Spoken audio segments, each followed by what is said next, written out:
할렐루야. 우리 옆 사람하고 인사 한번 할까요? 행복한 가정을 세웁시다. 행복한 가정을 세웁시다. 할렐루야. 우리 다시 한번 인사합시다. 유튜브 구독자 1만 명 돌파했습니다. 예, 박수하지 말고 옆 사람하고 인사하자니까. 할렐루야. 예. 우리 다시 한번 인사합시다. 유튜브 구독자 1만 명을 돌파했습니다. 예, 할렐루야. 예. 그런데 1만 명만 돌파한 게 아니라 1만 100명이 돼버렸어요. 저는 6월 첫 주에 D-Day를 잡아가지고 1만 명 돌파 기념 예배도 드리고 또 기념 축제를 준비하고 있거든요 지금. 그런데 5월 첫째 주에 돌파할 줄은 상상도 못했어요. 5월 한 둘째 주나 셋째 주에 돌파하면 먼저 현수막을 탁 걸고 또 우리 교회에 하나님께서 특별한 은혜를 주시고 하나님께서 코로나 시대에 새로운 길을 만들어 주셨잖아요. 그래서 이것을 우리가 기념하면서 축복하고 우리 모두가 축제로 즐기기 위해서 D-Day를 딱 정해놨는데 하나님께서 먼저 돌파하게 만들어 주셨어요. 그래서 우리는 6월 첫째 주는 이제 유튜브 구독자 1만 명 돌파 새 길을 만드시는 하나님, 이런 주제를 가지고 우리가 감사 기념 예배를 드릴 뿐만 아니라 그날은 우리 모든 교회 공동체가 축제로 모이도록 하겠습니다. 우리 남녀 선교회에서 잘 한번 기획하시고 준비를 잘 하시기 바랍니다. 할렐루야. 선교회 회장님들 아시겠습니까? 지금 우리 부목사님과 또 전도사님들에게도 제가 기획안을 짜서 올리라고 그랬어요. 아이디어들이 영 없는 것 같아요. 제가 그래서 몇 가지 이제 아이디어도 주고 좀 창의적으로 남들이 하는 것 따라서 하지 말고 멋지게 한번 해보자, 그렇게 제가 제안도 주고 몇 가지 제시를 했는데 우리 남녀 선교회에서도 좀 창의적이고 독창적으로, 그리고 하나님께는 영광이 되어지고 우리 모든 성도들에게는 큰 기쁨, 축제의 자리가 될 수 있는 그런 기획안을 한번 만드시기 바랍니다. 할렐루야. 5월 가정의 달에 이렇게 놀라운 하나님께서 은혜를 베풀어 주셨는데 가정마다 하나님께서 놀라운 부흥의 역사, 축복의 역사 부어주실 줄로 믿습니다. 하나님께서는 가정의 축복의 비밀을 숨겨두셨어요. 여러분, 가정이 좋은 이유가 있어요. 가정이 왜 좋습니까? 가정에는 사랑이 있기 때문에 가정이 좋습니다. 사랑은 우리가 어려움을 당하고 시련을 만났을 때 다시 일으켜주는 능력이 됩니다. 내가 힘들어하고 내가 절망하고 낙심할 때에 우리는 사랑을 힘있게 되어지면 그 사랑으로 인해서 다시 일어설 수 있게 된다는 거예요. 그래서 여러분, 상처를 우리가 받았다 할지라도 아픔이 있다 할지라도 사랑이 그것을 감싸주고 보듬어주기 때문에, 때로는 우리가 냄새가 난다 할지라도 사랑이 그것을 보듬어주기 때문에 우리는 다시 일어설 수 있어요. 사랑은 좋은 것입니다. 사랑은 여러분 우리를 다시금 일으켜주는 능력이기 때문에 사랑이 좋은 거예요. 가정마다 사랑이 넘치게 되기를 주님의 이름으로 축복합니다. 사랑은 우리가 지쳐 있을 때, 또 쓰러져 있을 때 우리를 일으켜주는 능력이 돼요. 사람들은 쓰러지는 것을 두려워합니다. 바닥에 내려가는 것을 굉장히 두려워해요. 그런데 여러분, 믿음의 사람들을 성경을 통해서 한번 읽어보세요. 신실한 믿음의 사람들, 하나님의 사람들은 반드시 바닥에 쓰러져 본 경험이 있다는 거예요. 요셉을 한번 생각해 보세요. 요셉은 구덩텅이에 던져졌어요. 애굽의 감옥까지 내려가게 되죠. 다니엘 역시도 사자굴에 던져지게 됩니다. 모세는 광야에서 40년 동안 양치기로 시간을 보내죠. 다윗 역시도 사울의 낯을 피해서 광야를 떠돌아다니게 되고, 엘리야 역시도 로뎀나무 앞에 쓰러져서 주여 넉넉하오니 내 생명을 빨리 취하소서, 이런 고백을 했어요. 베드로 역시도 한 소녀 앞에서 3번이나 예수님을 모른다고 부인하는 그런 일들이 있었어요. 사람들은 실패를 통해서 하나님을 만나게 되는 거예요. 실패가 그래서 여러분 저주가 아니라 오히려 축복이 되어집니다. 가정에 사랑이 있다면, 우리 가정 공동체에 하나님의 사랑이 흐르고 있다면 쓰러진 남편을 다시 세우게 되고 쓰러진 자녀들을 다시 세울 수 있는 그런 힘을 공급해 주기 때문에 가정이 좋은 거예요. 할렐루야. 가정의 사랑을 넘치도록 흐르게 하시기를 주님의 이름으로 축복합니다. 하나님께서는 이 세상에 2개의 공동체를 세우셨어요. 첫째가 가정이고 두 번째가 교회 공동체입니다. 가정과 교회는 내가 노력하고 내가 힘쓴다고 해서 행복한 공동체로 세워지는 게 아닙니다. 가정을 세우고 교회를 세우기 위해서는 반드시 하나님의 은혜가 필요하다는 사실이에요. 그래서 우리는 가정을 세우기 위해서 하나님께 기도해야 되고, 교회 공동체를 세우기 위해서 눈물로서 하나님 앞에 기도해야 된다는 것이죠. 그래야 아름다운 공동체, 행복 공동체를 우리가 만들어갈 수 있기 때문에 그렇습니다. 하나님은 가정을 아주 소중히 여기십니다. 하나님께서 소중히 여기는 것들을 소중히 여기는 사람이 복을 받습니다. 하나님께서 가정을 소중히 여기기 때문에 여러분들의 가정을 지키기 위해서 여러분 힘을 쓰시기 바랍니다. 소중한 것은 지키는 거예요. 우리가 물질을 소중하게 여기기 때문에 물질을 아끼고 은행에 저축을 하기도 하고 더 불리기 위해서 투자하기도 합니다. 가정 역시도 소중하기 때문에 가정을 우리가 잘 갖고 나가야 돼요. 가정은 마치 정원과 같습니다. 정원을 가꿀 때 우리는 열심을 다해서 보살펴야 돼요. 잡초는 뽑아줘야 돼요. 자꾸 흙을 뒤집어 엎고 거름도 뿌리고 그곳에 씨앗도 뿌리고 좋은 나무를 사다 심어놔야 돼요. 그래야지 나중에 이 정원이 꽃이 피고 열매가 맺고 향기를 진동하게 됩니다. 정원을 가꾸지 않으면 잡초가 무성하게 자라요. 지나가는 사람들이 쓰레기를 다 버려버립니다. 그래서 쓰레기통이 되어버리는 거예요. 가정 역시 마찬가지예요. 내가 가정을 돌보지 않고 내가 가정을 가꾸지 않는다면 가정은 어둠의 영들이 역사하는 쓰레기장이 되어버려요. 마귀들이 득실거려서 그 가정을 완전히 깨뜨려버리고 무너뜨릴 수 있다라는 것입니다. 그래서 행복한 가정을 가꾸기 위해서 정말 중요한 게 뭐냐 하면 가정이 소중하다는 사실을 깨닫는 거예요. 가정은 너무나 소중해요. 할렐루야. 여러분 이 가정의 가치를 아시게 되기를 주님의 이름으로 축복합니다. 미국에 살고 있었던 한 젊은이가 골동품 시장에서 조그마한 액자를 하나 사왔어요. 2,000원에 사왔습니다. 그 액자에 사진이 하나 들어있었는데 너무 낡은 사진이라 사진을 바꾸기 위해서 뒤를 열어봤어요. 그랬더니 아주 오래된 종이가, 누렇게 바른 종이가 뒤에서 하나가 나왔어요.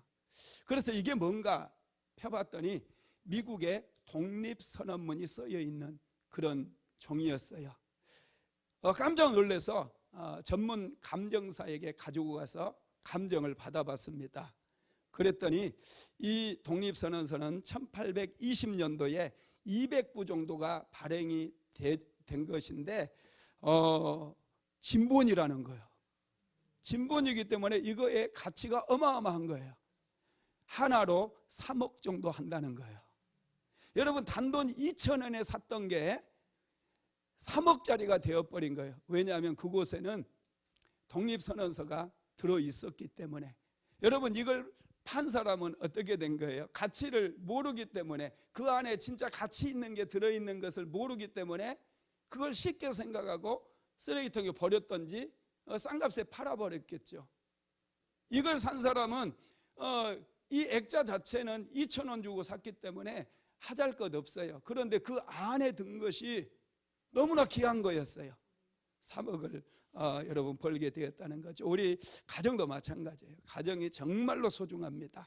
가정을 잘 가꾸고 소중히 여기고 그렇게 되면은 가정을 통해서 우리는 크게 축복을 받고 하나님께서 부어주시는 복을 받게 된다는 거 믿으시기 바랍니다.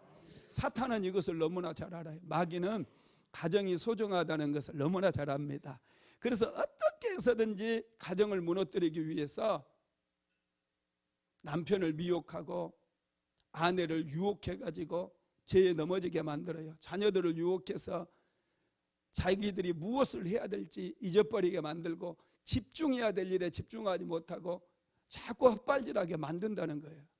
그래서 지혜로운 사람은 영적인 분별력을 가지고 매일마다 깨어서 기도하는 거예요. 남편을 위해서 기도하고 자녀들을 위해서 기도하고 아내를 위해서 기도하는 거예요.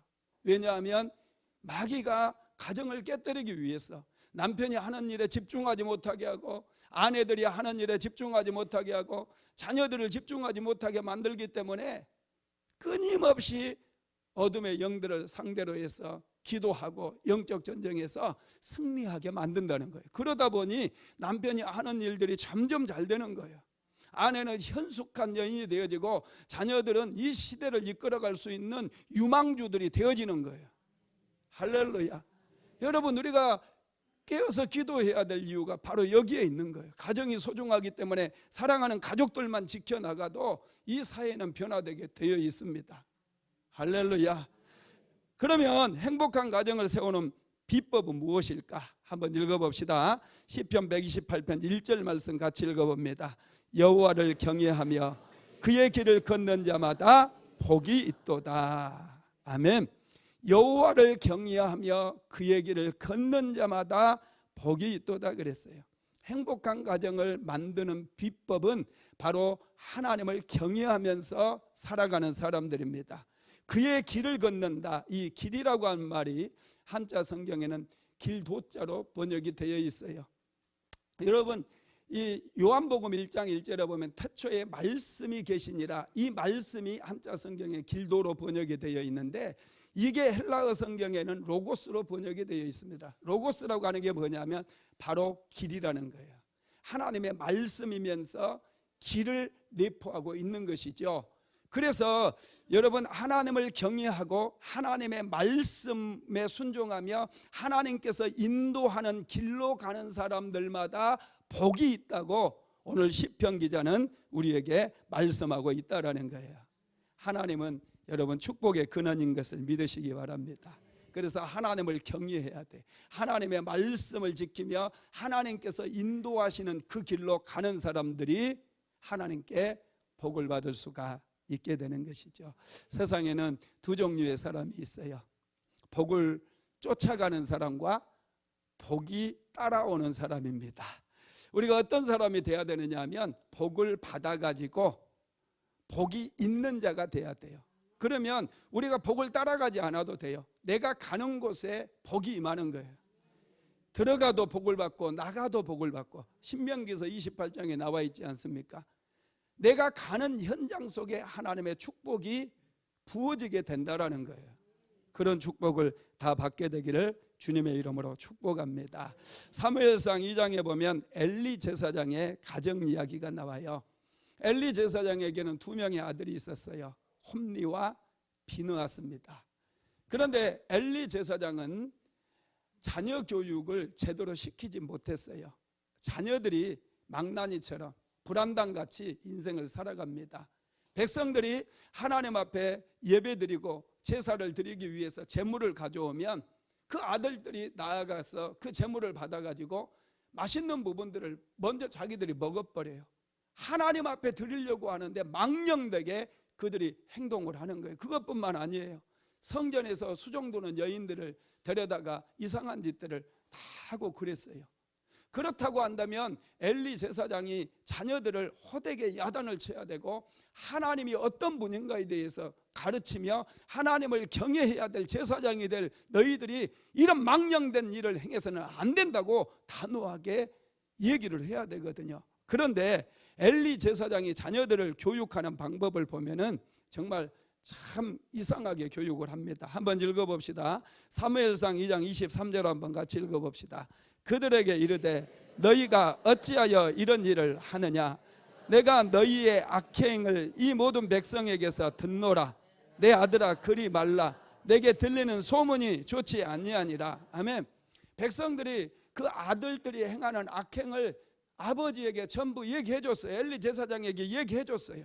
그 얘기를 들은 제사장 엘리는 어떻게 해야 됩니까? 자녀들을 호되게 야단을 치고 하나님이 얼마나 두려운 분인지 하나님에 대해서 얘기를 해야 돼. 하나님께서 너희들을 심판하신다는 것을 분명히 얘기를 해야 되는데, 내 아들아 그리 말라. 내게 들리는 소문이 좋지 않다.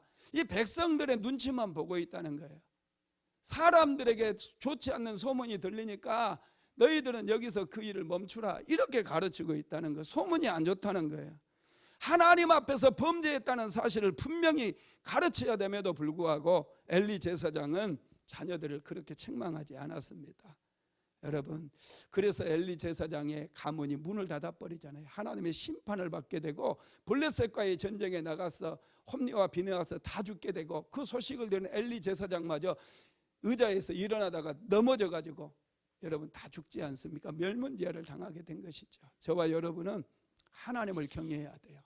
어떻게 해서든지 여러분들의 가정이 하나님을 중심으로 해서 돌아가게 만들어야 된다는 거예요. 믿으시기 바랍니다. 어떤 가정은 자녀들이 가정의 중심이 되어서 돌아가는 가정이 많아요. 자녀들에게 가정의 모든 좋은 것들을 다 해줍니다. 여러분, 자녀들이 중심이 되면 안 돼요. 자녀 때문에 학원 좋은데 밀집되어 있는 그런 동네로 이사 가는 사람들도 있고요. 또 자녀 유학 보내려고 기러기 가족이 되어지는 그런 가정도 있어요. 이건 자녀를 중심으로 해가지고 가정이 돌아가는 거예요.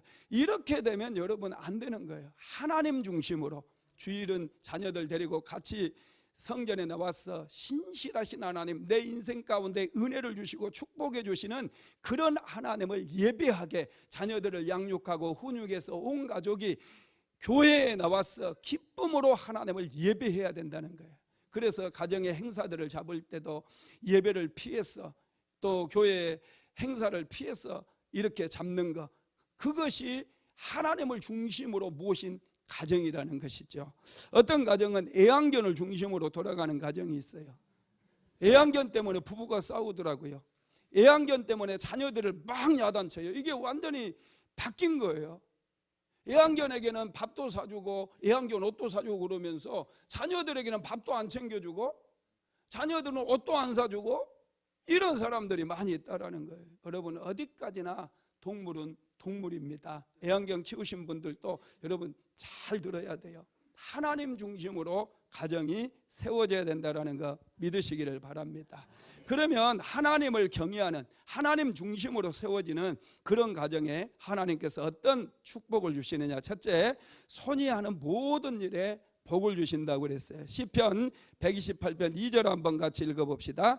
내가 내 손이 수고한 대로 먹을 것이라. 내가 복되고 형통하리로다. 아멘.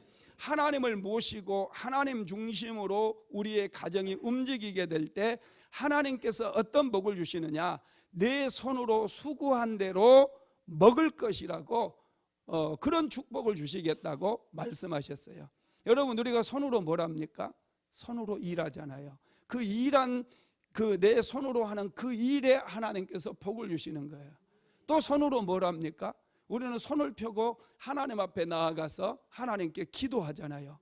손을 펴서 하나님의 이름을 부르고 하나님께 간절히 기도하게 되면 그 기도 위에 하나님께서 축복하셔서 그 기도가 응답받을 수 있도록 은총을 베풀어 주신다는 거죠. 여러분, 그렇습니다. 우리가 손으로 하는 거, 이게 축복이라는 걸 항상 잊어버리면 안 돼요. 일하는 거, 여러분, 이게 은혜고 축복이에요. 많은 분들은 놀고 그냥 먹는 것이 축복이라고 생각하고, 어떻게 하든지 빨리 돈 벌어서 빌딩 한 채 사고 자기는 이제 여행 다니면서 놀고 먹어야 되겠다, 이렇게 생각하는 분들이 있는데, 그 하나님이 주신 생각 아닙니다. 아무리 빌딩이 2개, 3개가 있다 할지라도 하나님께서는 우리가 열심히 손으로 일하는 것을 원하시고, 그 일하는 것들이 계속해서 은혜를 주시고 축복 주셔서 그 복을 흘러가게 만들어 주신다는 거예요. 우리는 축복을 흘려 보내야 돼요. 자꾸 움켜쥐게 되면 안 된다라는 것입니다. 여러분, 일하는 것이 축복이라는 것을 잊어버리지 마시기 바랍니다. 미국의 한 신문 기자가 지난 10년 동안 130억 이상, 우리나라 돈으로 130억 이상 복권에 당첨되었던 사람 10사람을 추적해가지고 신문에 칼럼을 발표한 적이 있었어요. 그 기자는 복권에 당첨됐던 10명의 사람들, 10년이 지난 후에 10명의 사람들을 한번 쭉 추적에 들어갔어요.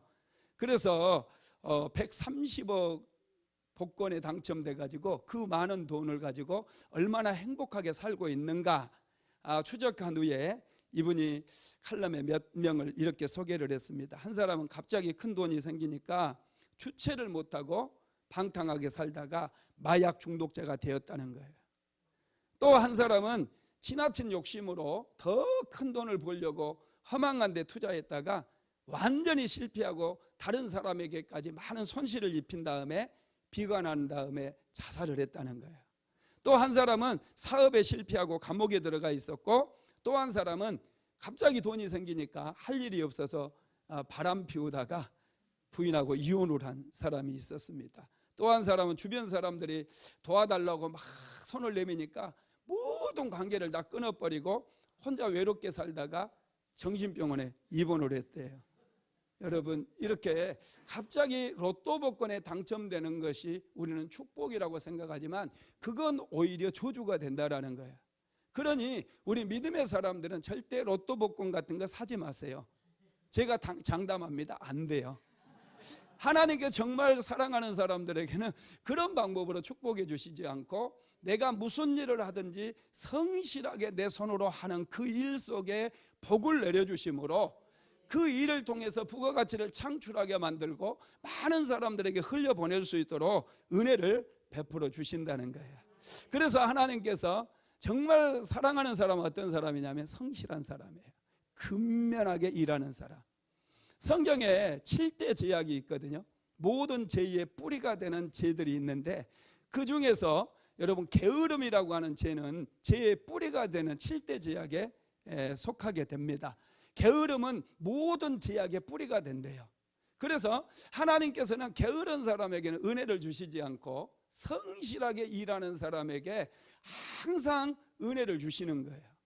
저는 성경에서 야곱이라고 하는 사람을 참 좋아하는데, 야곱을 왜 좋아하느냐? 그는 정말 성실하게 인생을 살았어요. 하나님을 예배할 때도 성실하게 예배할 뿐만 아니라 그가 인생을 살아가는 그 모습을 보면 삶의 태도가 너무나 성실해요. 그는 자기 외삼촌 라반의 양을 치면서도 그는 성실하게 양을 치는 일을 감당을 하게 됩니다. 제가 이번에도 우리 대학원에 또 학부에도 제가 장학금을 줬어요. 그래서 에세이를 써오게 하고 에세이를 제가 심사를 해서 이제 장학금을 주도록 그렇게 했는데, 에세이를 읽어보면서 너무 실망해요. 학교에서 교수님이 리포트를 내줘도 애들이 얼마나 점수 A+를 받기 위해서 열심히 씁니까? 그런데 장학금을 받겠다라고 하는 학생들이 탈랑 A4 용지 절반을 써가지고 제출을 하는 거예요. 장난하는 겁니까? 장학금 주는 사람을 멸시하는 것 같아요. 내가 너무 불쾌하더라고요. 그래서 10명을 뽑아가지고 주려고 이제 했다가 5명 잘 쓴 사람 5명만 선출합시다. 5명이 이것만 줍시다. 내가 그랬어요. 이게 자격이 안 된 사람들은 받을 수가 없어요. 할렐루야. 저와 여러분도 하나님 앞에 복을 받기 위해서는 하나님에게 인정받아야 돼요. 삶의 태도가 달라야 된다는 거예요. 성실하게 일해야 돼요. 야곱을 우리는 사기꾼이라고 생각하는데 천만의 말씀. 야곱이 어떻게 일했는가? 그의 외삼촌 라반의 집에서 봉사하는데 어떻게 하는지 한번 읽어봅시다. 창세기 31장 38절에서 39절입니다. 시작. 내가 이 20년을 외삼촌과 함께 하였거니와 외삼촌의 암양들이나 암염소들이 낙태하지 아니하였고 또 외삼촌의 양떼의 순양을 내가 먹지 아니하였으며 물려 찢긴 것은 내가 외삼촌에게로 가져가지 아니하고 낮에 도둑을 맞았든지 밤에 도둑을 맞았든지 외삼촌이 그것을 내 손에서 찾았으므로 내가 스스로 그것을 보충하였으며 내가 이와 같이 낮에는 더위와 밤에는 추위를 무릅쓰고 눈 붙일 겨를도 없이 지냈나이다. 아멘. 여러분 그 뜨거운 낮에도 추운 밤에도 그 모든 것을 무릅쓰고 눈붙일 겨를도 없이 그 양들을 지키고 그 양들을 쳤다라는 거예요. 이게 야곱의 자기 양입니까? 자기 거 아니면 대충 할 수 있잖아요. 야곱은 그렇지 않았다는 거예요. 그가 비록 그의 외삼촌의 양을 돌보고 심지어 14년 동안은 무료 봉사했잖아요.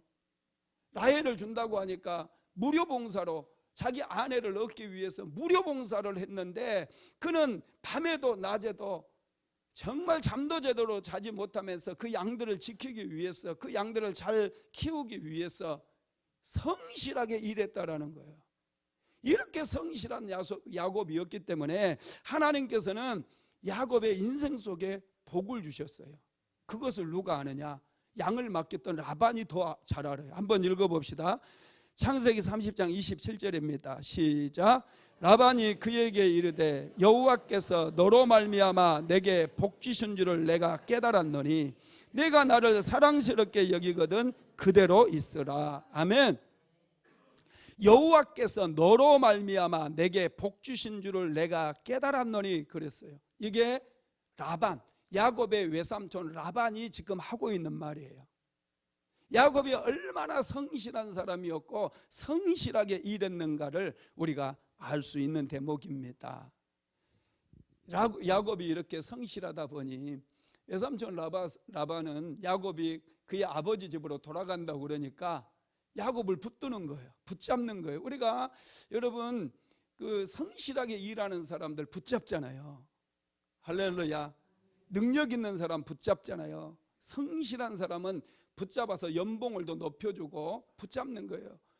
야곱의 삼촌이었던 라반도 야곱을 붙잡았어요. 그러면서 하는 얘기가 연봉을 우리가 협상하자. 너에게 품삯을 줄 터이니 너는 품삯을 정해라. 이렇게 백지수표를 내미는 거예요. 품삯을 정해라. 그래서 야곱이 품삯을 자기가 정합니다. 임의로 정하는데 그 외삼촌 양들 중에서 얼룩백이나 검은 양이나 조금이라도 아롱진 것이 있으면 전부 골라냅니다. 그리고 야곱이 하얀 양들만 모아가지고 이 양들 사이에서 얼룩배기가 태어나면 내 품삯으로 하겠습니다. 이렇게 얘기를 하는 것이죠. 라반은 너무 좋아합니다. 여러분 생각해 보세요. 우리나라 사람들끼리 결혼을 했는데 갑자기 백인이 태어나는 일이 있어요, 없어요? 없습니다. 거의 없어요. 흑인들끼리 결혼했어요. 그런데 백인이 태어나는 경우 없어요. 그리고 백인들끼리 결혼을 했는데 한국 사람같이 생긴 사람이 태어난다거나 흑인이 태어난다거나 이런 일은 거의 없습니다. 그런데 야곱이 하얀 양들만 키우면서 이 얼룩백이나 아롱진 것들이 태어나면 자기의 품삯으로 하겠다고 하니 이 깨많은 라반이 얼마나 좋아하겠어요. 역시 야곱은 멋있는 사람이라고 그렇게 얘기를 하지 않겠습니까? 한번 읽어봅시다. 창세기 30장 32절에서 34절입니다. 시작. 오늘 내가 외삼촌의 양떼에 두루다니며 그 양 중에 아롱진 것과 점 있는 것과 검은 것을 가려내며 또 염소 중에 점 있는 것과 아롱진 것을 가려내리니 이 같은 것이 내 품삯이 되리이다. 후일에 외삼촌께서 오셔서 내 품삯을 조사하실 때에 나의 의가 내 대답이 되리이다. 내게 혹시 염소 중 아롱지지 아니한 것이나 점이 없는 것이나 양 중에 검지 아니한 것이 있거든 다 도둑질한 것으로 인종하소서. 라반이 이르되 내가 내 말대로 하리라. 아멘. 라반은 너무 행제한 거죠. 그래서 그렇게 품삯을 주기로 결정을 합니다. 라반이 간과했던 게 있어요. 야곱이 기도하는 사람이었다는 걸 간과했습니다. 야곱은 절대 만만한 사람이 아니에요. 야곱은 하나님께 복을 받은 사람이에요. 하나님께 복을 받은 사람이 기도하면 역사가 일어나는 거예요. 기적이 일어나는 거예요. 그래서 야곱은 그날부터 하나님 앞에 기도하기 시작해요. 기도로 멈추는 게 아니라 양들이 물 먹을 때에 교배를 하는 것을 보고 그 현장에 신풍나무와 버드나무를 잘라다가 껍질을 벗깁니다. 왜 벗기느냐 하면 버드나무 껍질이나 신풍나무 껍질을 벗겨놓으면 이것들이 얼룩덜룩해져요. 양들이 교배하면서 그것을 바라보게 만드는 거예요. 바라봄의 법칙까지 적용을 하는 것입니다. 그리고 하나님 앞에 기도했을 때 여러분, 야곱이 치는 양들이 새끼를 낳는데, 흰새끼리 교배에서 새끼를 낳는데 아롱진 것이 태어나기 시작하고 얼룩배기들이 막 태어나기 시작하는 거예요. 나중에 라반이 와서 보니 얼룩덜룩한 것 투성이에요. 흰색 양들이 별로 없습니다. 하나님께서 역사하시니까 여러분, 이런 역사가 일어나. 나중에 라반이요, 안 되겠다 해가지고, 그러면 네가 얼룩진 거, 아롱진 거 이거 키워라. 그리고 흰색 양이 태어나면 너의 품삯으로 해라. 야곱은 땡큐 고맙습니다 하고 흰색 양들도 다 골라내고 아롱진 것들만 또 키우는 거예요. 그랬더니 거기서 흰색 양들이 막 태어나는 거예요. 누구도 막을 수가 없는 거예요. 하나님께서 야곱에게 복을 주시니까, 그리고 야곱이 하나님 앞에 기도하니까, 야곱이 하는 일에 하나님께서 또 복을 주시니까 야곱을 감당할 수가 없게 되었다는 것이죠. 저와 여러분도 마찬가지예요. 하나님은 우리 손으로 하지 않는 일에 복을 주시는 게 아니라, 우리가 하루하루 성실하게 살아가면서 하나님 앞에 기도하고 하나님 앞에 축복하면서 나에게 맡겨진 일을 열심을 다해서 하게 될 때 하나님께서 복을 내려주신다는 사실을 믿으시기 바랍니다. 호주에서 학원 사업을 해서 크게 축복을 받았던 이용수 장로님이라고 하는 분이 있어요. 제가 이 책을 우리 남성교회도 전에 월피동에 있을 때 사서 독서 토론도 같이 하고 읽혔는데, 이분이 이란에서 살다가 이란에 혁명이 일어나가지고 우리 돈 60만 원을 가지고 호주로 건너가게 됩니다. 월세방을 얻고 나니까 10만 원 정도 남더래요. 이게 생활비가, 한 달 생활비가 안 되는 돈이었어요.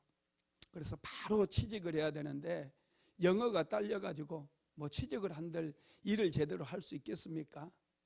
그럼에도 불구하고 바로 이분이 하나님 앞에 기도하기 시작합니다. 하나님, 이 호주에서 살아남아야 되는데 저에게는 가진 돈도 없고 바로 취직하지 않으면 다음 달부터는 내가 굶어야 됩니다. 하나님, 은혜를 내려주세요. 하나님, 직장을 나에게 허락하셔서 취직이 되게 만들어주세요. 간절히 기도했어요. 그랬더니 정말로 이분이 금세 취직이 됩니다. 보험회사에 취직이 됐어요. 그런데 임시직입니다. 6개월 임시직. 성과를 보고 안 좋으면 바로 잘리는 거예요. 그때부터 이분이 열심을 다해서 이제 출근을 해서 일을 하기 시작합니다. 영어가 잘 안 되기 때문에 고객들의 목소리를 잘 알아들을 수가 없어요. 그래서 녹음기를 가지고 다니면서 녹음을 했다가 그 녹음을 다시 듣고 자세히 풀어 들으면서 이제 고객들이 원하는 것들을 하나하나 이루게 되고, 얼마나 열심히 그렇게 살았던지 6개월 뒤에 다른 직원들보다 더 많은 성과를 내가지고 재계약에 성공을 하게 됩니다. 나중에 이분이 이제 학원 사업을 하게 되는데, 학원을 할 때 먼저 이렇게 11조를 내는 것으로 유명한 분이세요. 3,000명, 그때 500명도 안 됐을 때 500명 11조를 먼저 계산해 가지고 하나님께 드리고, 3,000명 먼저 계산해 드리고, 이런 과정을 통해서 이분이 호주에서 제일 11조를 많이 하는 장로님이 됐는데, 그때가 90년도에 그 책을 써가지고 제가 봤는데 52억인가 1년에 11조를 하신다고 그러더라고요. 하나님께서 그렇게 기도하면서 열심히 일하니까 이용수 장로님을 축복해 주셔가지고 그렇게 크게 하나님께 쓰임받는 모습을 제가 보았습니다. 두 번째로 아내에게 복을 주신다고 그랬어요. 하나님을 경외하는 가정에 특별히 아내에게 복을 주시는데, 시편 128편 3절 말씀 같이 읽어봅시다. 내 집 안방에 있는 내 아내는 결실한 포도나무 같으며 내 식탁에 둘러앉은 자식들은 어린 감람나무 같으리로다. 아멘. 하나님은 아내들을 무척 사랑하십니다. 그래서 특별히 아내들에게 은혜를 주셔가지고 아내들이 결실한 포도나무처럼 변화되기를 원하셔요. 할렐루야. 우리 순복음 안디옥교회 사랑하는 모든 성도님들, 특별히 가정의 아내들은 하나님께 크게 복을 받아가지고 결실한 포도나무 같이 되시기를 주님의 이름으로 축복합니다. 포도나무는 기쁨의 상징이에요. 아내들은 남편의 스트레스가 되면 안 됩니다. 남편은 아내가 보고 싶어서 뭐 아내만 보면 너무 행복하고 기쁨이 넘쳐서 회사가 끝나면 바로 집으로 올 정도가 돼야 돼요. 다른 데 눈길을 두게 해서는 안 된다는 거예요. 아내가 하나님 앞에 기도하고 현숙한 여인처럼 남편을 위해서, 자녀들을 위해서 열심히 기도하게 되면 하나님께 복을 받게 되는데, 결실한 포도나무가 되어서 자녀들에게도 기쁨을 주고 남편에게도 기쁨을 주고 교회 안에서 사랑하는 성도들에게도 기쁨을 주는 그런 존재들이 되는 거예요. 이게 여러분 은혜고 축복입니다. 하나님께서는 하나님을 경외하는 가정의 아내들에게 이렇게 결실한 포도나무, 그냥 포도나무가 아니라 결실한 포도나무가 되는 그런 축복을 주신다는 거예요. 세 번째로 자녀들에게 복을 주시는데, 시편 128편 3절 하반절만 읽어봅시다.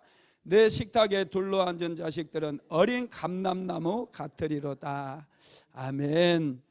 상에 둘린 자식들, 한 상에서 밥을 먹는 이 자녀들이 어린 감람나무와 같게 된다고 말씀하고 있어요. 감람나무는 영화로움을 상징하는데, 감람나무가 상징하는 것은 유망주들이에요.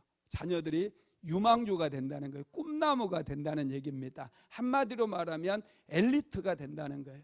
여러분들의 자녀들이 다 엘리트가 되기를 주님의 이름으로 축복합니다. 할렐루야.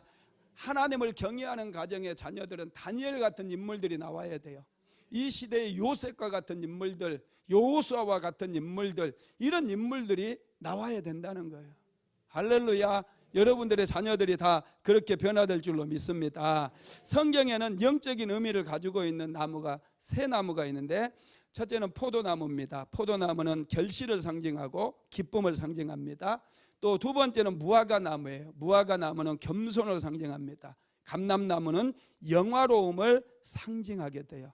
그래서 이 하나님께서 가정에 복을 주시면 아내는 결실한 포도나무 같이 기쁨을 주는 존재가 되게 하고, 여러분들의 자녀들은 하나님 안에서 새로운 꿈을 꾸게 되므로 이 시대에 다니엘 같은 유망주들이 된다는 거예요. 다니엘을 생각해 보세요. 포로로 끌려갔는데 그 포로된 땅에서 하나님께 복을 받음으로 인해서 그 엘리트들이 쟁쟁하고, 뿐만 아니라 페르시아라고 하는 나라, 바벨론이라고 하는 나라를 세울 때 그 공신의 자제들이 얼마나 많겠어요. 그런 쟁쟁한 후보들을 다 물리치고 총리가 되었는데, 이거 아무나 되는 거 아니에요. 하나님의 은혜로 된 거예요. 만약에 페르시아라고 하는 나라에 유학을 가가지고 공부로 승부를 보았다면 다니엘은 될 수가 없습니다.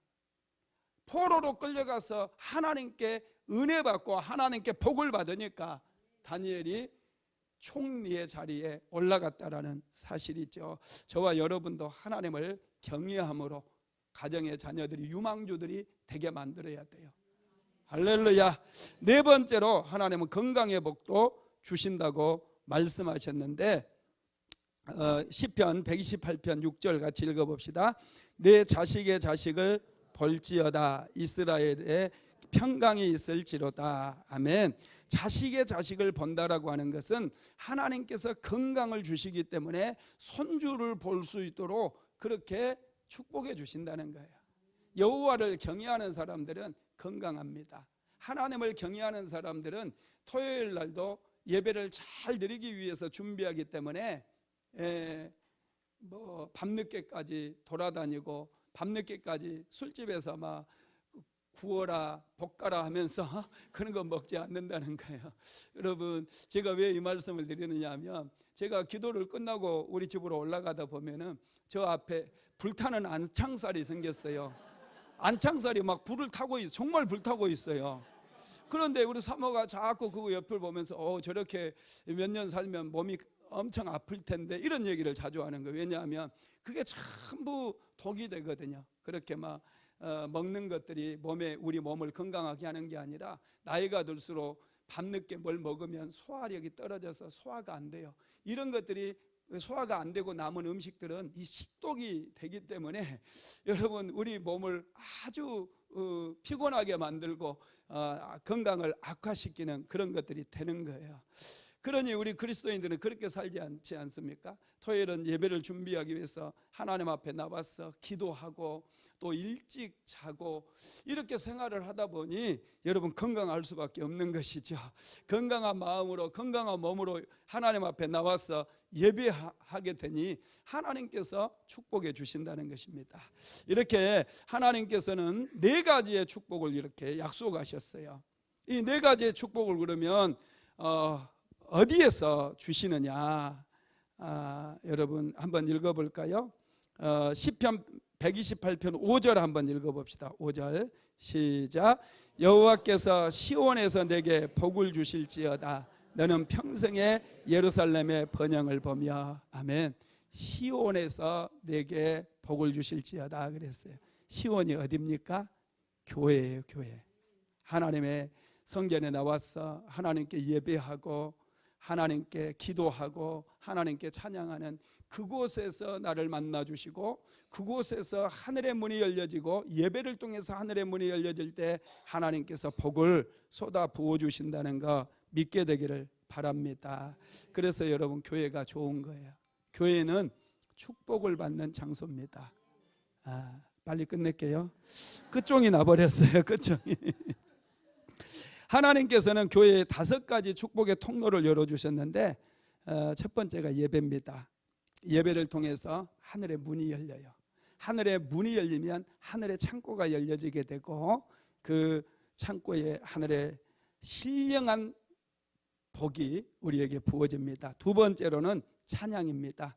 황소를 누림보다 우리가 하나님께 찬양을 올려드릴 때 하나님께서는 더 기뻐하신다고 말씀하시죠. 시편 69편 30절에서 31절 같이 읽어봅시다. 내가 노래로 하나님의 이름을 찬송하며 감사함으로 하나님을 위대하시다 하리니 이것이 소 곧 뿔과 굽이 있는 황소를 드림보다 여호와를 더욱 기쁘시게 함이 될 것이라. 아멘. 하나님께서 우리가 하나님을 찬양할 때 너무 기뻐하십니다. 할렐루야. 3번째로는 기도예요. 기도도 하나님께서 우리에게 축복을 주시는 통로가 되는데 잠깐 하는 그런 기도 말고 뜻을 정해가지고 다니엘처럼 하루에 한 번이라도, 다니엘은 하루에 3번 시간을 정하고 장소를 정해서 기도했잖아요. 그런데 우리는 단 한 번이라도 시간을 정하고 장소를 정하고 기도 노트를 준비해가지고 그 자리에 가서 매일마다 하나님의 은혜를 구하고 또 남편을 위해서, 아내를 위해서, 자녀들을 위해서 기도하잖아요. 그러면 하나님께서 그 기도를 통해서 축복을 주신다는 거예요. 4번째는 교제입니다. 교회는 성령 공동체입니다. 성도들의 교제가 필수예요. 많은 분들이 유튜브 예배로 만족하면서 살아가는 분들이 있어요. 축복은 못 받아요. 구원은 받을 수 있을지 모르지만 교회 공동체에 나와서 성도들의 교제가 있어야 됩니다. 초대교회도 성령이 임했을 때 날마다 가정에서 떡을 떼면서 성도들이 교제했어요. 교회에서도 떡을 떼면서 교제하는 역사가 일어났어요. 서로를 위해서 중보기도 해주고 힘든 분들 또 어려움에 처해 있는 그분들을 위해서 손을 잡고 기도해주고 위로해주고 축복해주고 우리가 그렇게 함으로 인해서 그분도 복을 받지만 나도 복을 받는 놀라운 역사가 일어난다라는 것이죠. 교회는 코이노니아예요. 친교가 있어야 돼요. 그래서 우리 교회는 이 구역 모임들이 있지 않습니까? 그런 구역 모임들 요즘 잘 되고 있어서 제가 얼마나 행복한지 몰라요. 그 구역이 다들 축복을 담는 그릇들이 되기를 주님의 이름으로 축복합니다. 말씀을 마무리하겠습니다. 여호와를 경외하는 가정은 복을 받습니다. 하나님께서는 하나님을 잘 섬기는 가정에게 복을 주시는데 1000대까지 복을 주시겠다고 약속하셨어요. 출애굽기 20장 6절 한번 읽어봅니다. 나를 사랑하고 내 계명을 지키는 자에게는 1000대까지 은혜를 베푸시느니라.